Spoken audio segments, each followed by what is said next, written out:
Hi hello friends, ಎಲ್ಲರೂ ಹೇಗಿದ್ದೀರಾ? ಎಲ್ಲರೂ ಚೆನ್ನಾಗಿದ್ದೀರಾ ಅಂತ ಭಾವಿಸ್ತೀನಿ. ಇವತ್ತು ನಾನು ಒಂದು ಟೊಮೊಟೊ ಚಟ್ನಿ ಮಾಡ್ತಾ ಇದ್ದೀನಿ. ಚಟ್ನಿ ಆರೋಗ್ಯಕ್ಕೆ ಒಳ್ಳೆಯದು ಮತ್ತು ಬಾಯಿಗಂತೂ ರುಚಿ ಕೊಡುವಂತಹ ಒಂದು ಡಿಫ್ರೆಂಟ್ ಟೇಸ್ಟಲ್ಲಿರುವಂಥ ಒಂದು ಟೊಮೊಟೊ ಚಟ್ನಿ.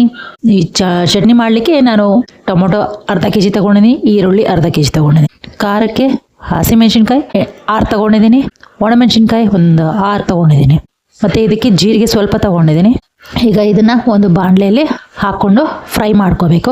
ಸ್ವಲ್ಪ ಜೀರಿಗೆ ತೊಗೊಂಡಿದ್ದೀನಿ, ಹಸಿಮೆಣಸಿನ್ಕಾಯಿ, ಒಣಮೆಣಸಿನ್ಕಾಯಿ ಮತ್ತು ಈರುಳ್ಳಿ ಫಸ್ಟು ಹಾಕ್ಕೊಂಡು ಅದನ್ನು ಫ್ರೈ ಮಾಡ್ಕೊಳ್ಳೋಣ.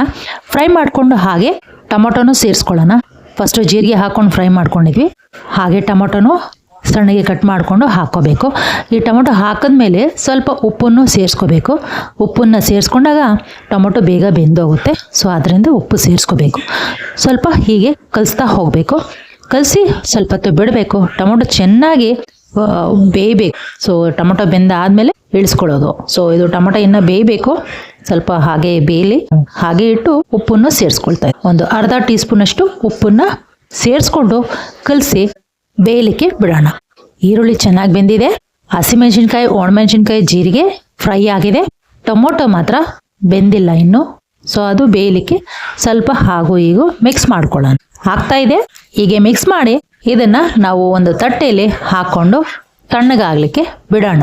ತಣ್ಣಗಾಗಿರ್ಲಿಕ್ಕೆ ಅದನ್ನು ಬಿಡಬೇಕು. ಅದರಲ್ಲಿ ಬಿಸಿ ಇದ್ದು ನಾವು ಮಿಕ್ಸಿ ಜಾರ್ಗೆ ಹಾಕಿದ್ರೆ ಮಿಕ್ಸಿ ಜಾರು ಕೆಡುತ್ತೆ. ಅದರಿಂದ ಬಿಸಿ ಬಿಸಿ ಆಗಿ ಹಾಕಬಾರ್ದು. ಸೊ ಇದನ್ನು ಸ್ಟವ್ ಆಫ್ ಮಾಡಿಕೊಂಡು ತಣ್ಣಗೆ ಮಾಡ್ಕೊಳ್ಳಿಕ್ಕೆ ಇಟ್ಟಿದ್ದೀನಿ.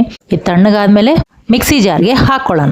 ಮತ್ತು ಮಿಕ್ಸಿ ಜಾರ್ಗೆ ಹಾಕಿ ನುಣ್ಣಗೆ ಪೇಸ್ಟ್ ಮಾಡ್ಕೋಬೇಕು. ಚೆನ್ನಾಗಿ ಬೆಂದಿದೆ.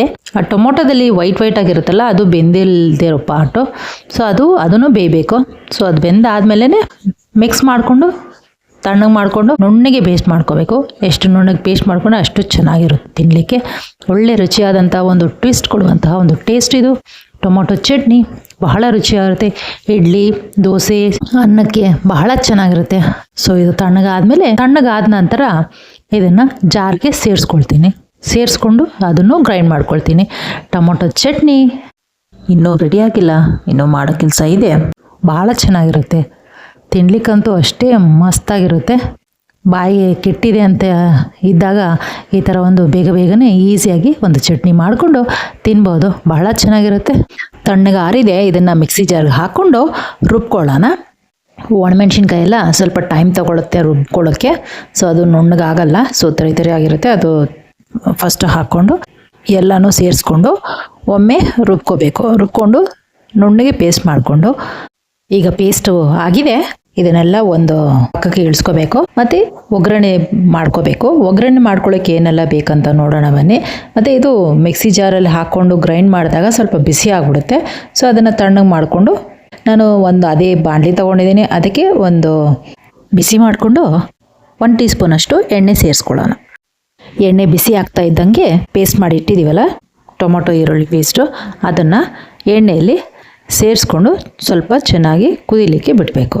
ಅದು ಚೆನ್ನಾಗಿ ಕುದ್ದು ಅದು ಕಲರ್ ಚೇಂಜ್ ಆಗಬೇಕು. ಅಷ್ಟೇ ತನಕ ಕಲಿಸ್ಕೊಳ್ತಾ ಹೋಗಬೇಕು. ಇದು ಲೈಟಾಗಿ ಕೆಂಪು ಬಣ್ಣ ಇರುತ್ತೆ, ಅದು ಡಾರ್ಕ್ ಕೆಂಪು ಬಣ್ಣಕ್ಕೆ ತಿರುಗಬೇಕು. ಅಷ್ಟು ತನಕ ಕಲಿಸ್ಕೋಬೇಕು. ನೋಡಿ, ಸ್ವಲ್ಪ ಸೈಡಲ್ಲಿ ಎಣ್ಣೆಯಲ್ಲಿ ಕುದೀತಾ ಇದೆಯಲ್ಲ, ಅದು ಕಲರ್ ಚೇಂಜ್ ಆಗ್ತಾಯಿದೆ. ಅದೇ ಥರ ಪೂರ್ತಿಯಾಗಿ ಕಲರ್ ಚೇಂಜ್ ಆಗಬೇಕು.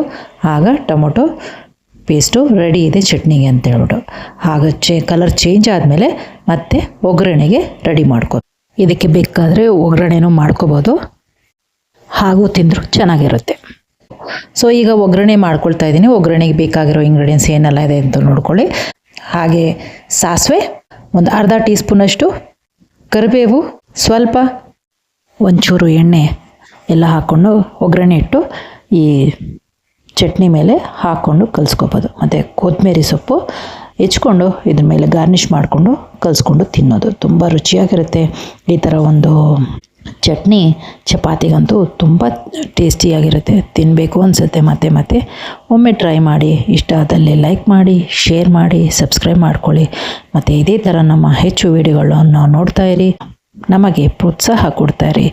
ಧನ್ಯವಾದಗಳು ಹೇಳ್ತಾ ಈ ರೆಸಿಪಿಯನ್ನು ಮುಗಿಸ್ತಾ ಇದ್ದೀನಿ. ಧನ್ಯವಾದಗಳು. ಮತ್ತು ಇದು ಇನ್ನೂ ಹೆಚ್ಚು ರೆಸಿಪಿಗಳನ್ನ ಕೊಡ್ತೀವಿ. ನಮ್ಮ ಚಾನಲ್ ಸಬ್ಸ್ಕ್ರೈಬ್ ಮಾಡ್ಕೊಳ್ಳಿ ಮತ್ತು ಬೆಲ್